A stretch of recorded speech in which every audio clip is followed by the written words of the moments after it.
சிவாய நம. அன்பு பக்தர்களே, இந்த மே மாதம் 1ஆம் தேதி குரு பயிற்சி நடக்க போகுதுன்னு சொல்லிட்டேன். இது 12 ஆண்டுகளுக்கு பிறகு நடக்கக்கூடிய ஒரு அபூர்வமான குரு பயிற்சி அப்படின்னு சொல்லியிருக்கிறேன். அதுக்கு காரணமும் நான் சொல்லியிருக்கிறேன். காலபுருஷனுக்கு 5ஆம் அதிபதி அப்படின்னு சொல்லக்கூடிய பூர்வ புண்ணியஸ்தான அதிபதினு சொல்லக்கூடிய சூரிய பகவான் உச்சம் பெறுகிறார். அந்த சூரிய பகவான் உச்சம் பெறுகின்ற பொழுது அந்த சூரியன் உச்சம் பெற்ற சூரியனோடு இருந்த குரு பகவான் உச்சம் பெறுகிறார், அந்த பயிற்சி அடைகிறார். அப்போ இந்த குரு பயிற்சியாலே நன்மை பெறக்கூடிய ராசிகள் யார் யார், வெற்றி கொடி கட்டக்கூடிய ராசிகள் யார் யார்? 6 ராசி என்பர்கள் நன்மை பெறக்கூடிய ராசியிலே வருகிறார்கள். குறிப்பாக மேஷ ராசி அன்பர்கள் முதல் இடத்துல இருக்கிறாங்க. ராசிக்கு 2ஆம் பாவத்திலே குரு பகவான் அற்புதமான நிலையில அமைந்திருக்கிறார். அப்போ மேஷ ராசி அன்பர்களுக்கு நல்ல தனவரவு, பணவரவு, யோகங்கள் எல்லாம், இங்க அதிர்ஷ்டங்கள் எல்லாம் அடிக்கப் போகுது. அதே போல கடகராசி அன்பர்களுக்கும் சிறப்பான முறையில், அற்புதமான முறையில் இந்த குரு பயிற்சி அமைகிறது.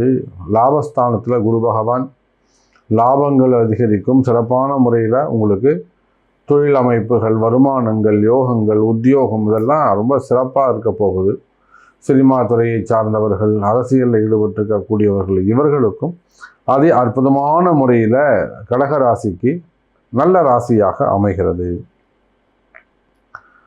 அதுக்கு அடுத்தபடியாக கன்னிராசி அன்பர்களுக்கு, கன்னிராசி அன்பர்கள் தான் யோகக்காரர்கள், நல்ல யோகத்தை உடையவர்கள், அற்புதமான வளர்ச்சியை உடையவர்கள். 5, 9ஆக குரு பகவான் அமைகிறார். மிகப்பெரிய ராஜ யோகம் உங்களுக்கு கிடைக்க போகுது கன்னிராசி அன்பர்களே. எப்பேற்பட்ட கஷ்டத்தில் இருந்தும் நீங்கள் விடுவிக்கப்படுவீர்கள். எவ்வளோ பெரிய துன்பங்கள், எவ்வளோ பெரிய கஷ்டங்கள் வந்தாலும் அல்லது எதிர்ப்புகள் வந்தாலும், குருவருளாலும் திருவருளாலும் முருகப்பெருமானுடைய பெரும் கருணையினாலும் அகோர வீரபத்திர சுவாமியுடைய பெரும் கருணையினாலும் உங்களுக்கு அகோர வீரபத்திரர் கூடவே இருந்து உங்களை துணை நின்று காப்பாற்றுவார். தப்பு நடக்க விட மாட்டார். அப்போ கவலை வேண்டாம் கன்னி ராசி அன்பர்களே. அப்போ அதுக்கு அடுத்தபடியாக பார்த்தீங்கன்னாக்கா விருச்சக ராசி அன்பர்கள்.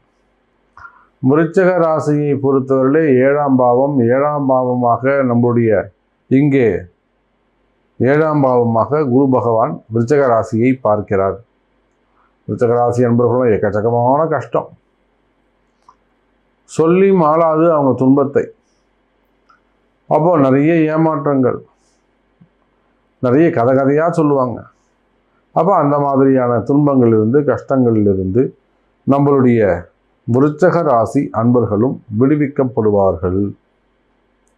அதுக்கு அடுத்தபடியாக மகர ராசி அன்பர்கள் நன்மை பெறக்கூடிய ராசியில் இருக்கிறார்கள்.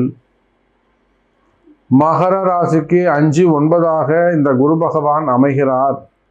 அது அற்புதமான யோகம், நல்ல தன யோகம், பண யோகம், அதிர்ஷ்டம் நிச்சயமாக மகர ராசிக்கு எல்லாம் கிடைக்கணும்.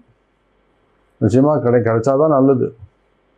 அந்த அளவுக்கு ஒரு உயர்ந்த ராசியாக, நன்மை பெறக்கூடிய ராசியாக நம்மளுடைய மகர ராசி அன்பர்கள் அமைகிறார்கள்.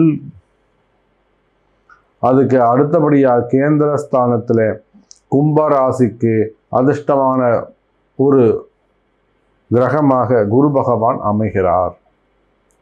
4, 10 குரு பகவான் தனக்கு 10ஆம் பாவமாக நல்ல அருமையான தொழில் அமைப்புகளை ஏற்படுத்த போகிறார்.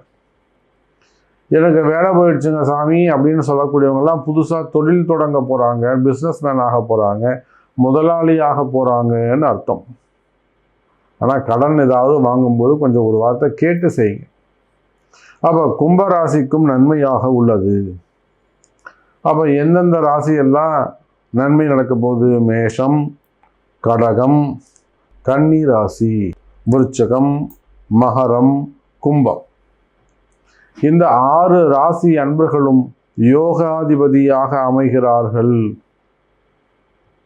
அப்போ இந்த 6 ராசி அன்பர்களும் நிச்சயம் பரிகாரங்கள் செய்து கொள்ள வேண்டும்.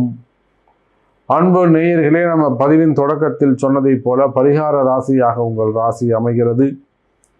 இந்த குரு பெயர்ச்சியை முன்னிட்டு உலகம் முழுவதும் வாழக்கூடிய என்னுடைய பக்தர்களுக்காக, அன்பு கிளைண்ட்ஸுக்காக ஒரு மிகப்பெரிய 1,00,000 மந்திரங்களை ஜபித்து, மூலமந்திரங்களை ஜபித்து அந்த குரு பெயர்ச்சி பரிகார ஹோமம் நடைபெற உள்ளது. எளிமையான கட்டணம். ஆகவே இந்த பரிகார ஹோமத்தில் கலந்து கொண்டு தபால் மூலமாக உங்களுக்கு எல்லா பிரசாதங்களும் அனுப்பி வைக்கப்படும் என்பதையும் தெரிவித்துக் கொள்கிறேன். வாருங்கள்.